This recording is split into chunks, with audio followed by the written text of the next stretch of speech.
내 마음의 교리 8번째 시간입니다. 기독교를 무너뜨리는 것은 정말로 간단합니다.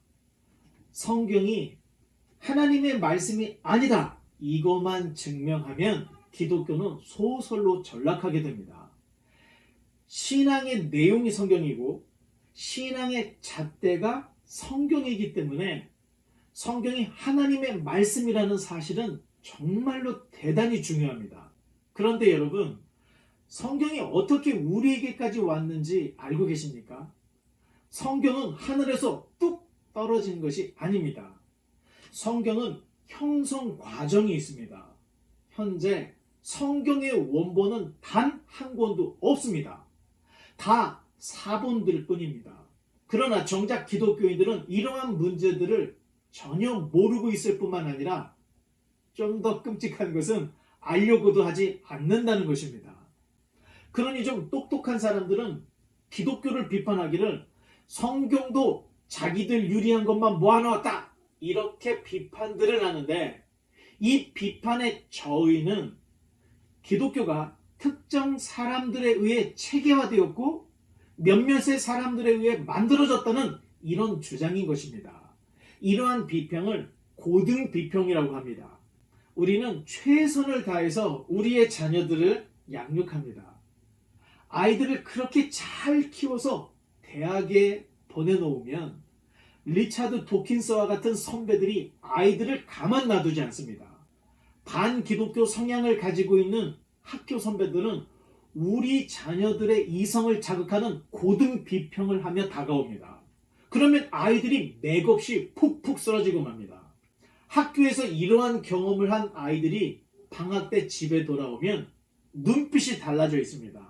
그리고 절대로 부모 따라 교회를 나가려 하지 않습니다.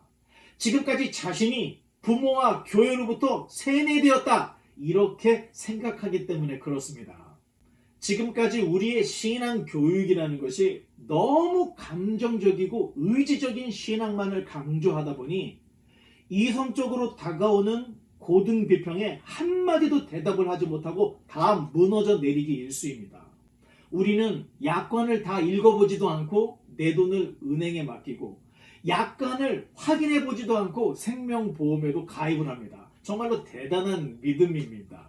그런데 나중에 불이익을 당해서 따져보면 아주 작은 글씨로 책임을 지지 않는다는 말에 뚜껑이 열리곤 합니다. 사람은 예측하는 능력이 있습니다. 그래서 아무리 경고를 해도 내가 보기에 괜찮을 것 같다고 예상이 되면 지뢰밭도 들어갑니다. 하지만 동물들은 예측을 하지 못하기 때문에 자신의 영역을 표시해 두려는 본능을 가지고 있습니다. 바로 이 예측하는 능력이 인간이 동물과 다른 여러 가지 차이들 중에 하나입니다.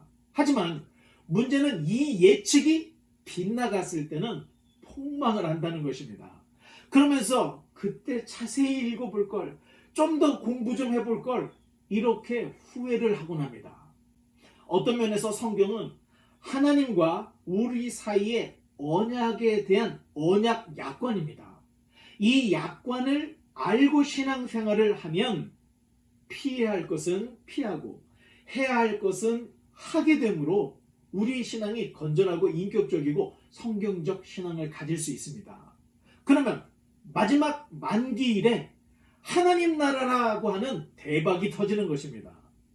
그러나 신앙에 있어서도 신앙의 약관인 성경을 읽어보지도 않고 다른 사람의 말만 듣고 믿음이란 도장을 꾹꾹 찍어버리면 예상이 빗나갈 수 있습니다.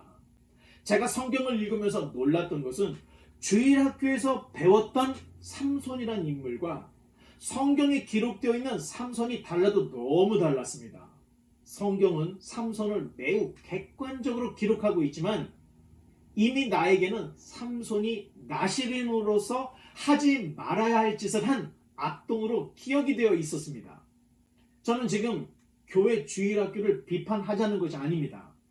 아이들에게는 애매한 가르침보다는 명확하게 가르쳐야 하기 때문에 그렇게 할 수밖에 없습니다. 그러나 스스로 성경을 읽을 수 있는 성인이 되었음에도 불구하고 어린아이처럼 의존적인 신앙을 가진다면 성장을 멈춘 이상한 그리스도인이 돼버리는 것입니다.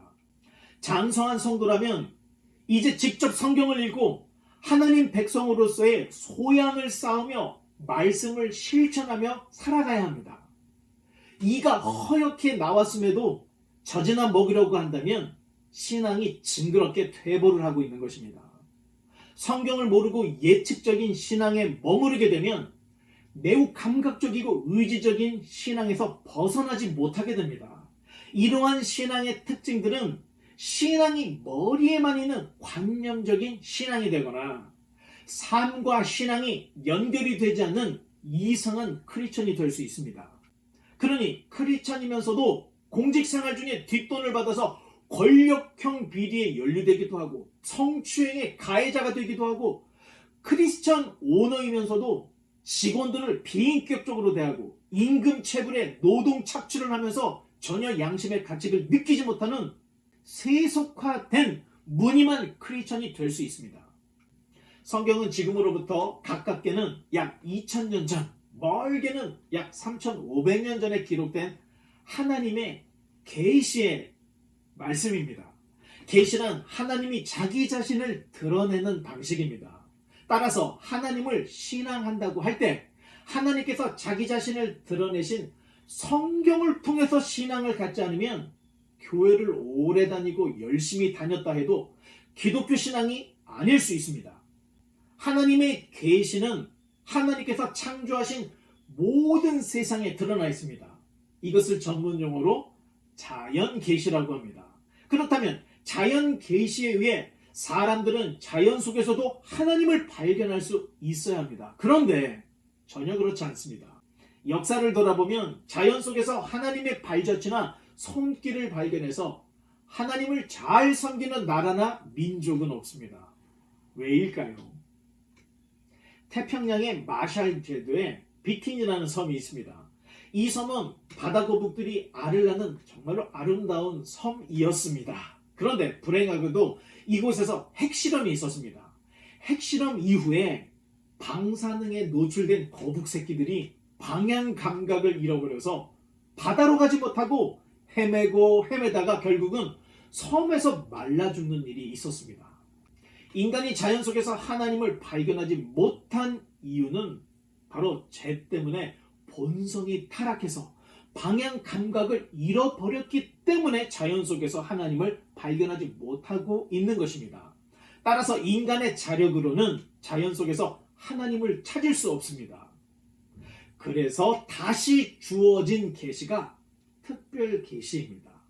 특별 계시는 하나님께서 자기 자신을 특별히 계시하셨다 해서 특별 계시인데 이 특별 계시가 바로 우리의 성경이 특별 계시인 것입니다.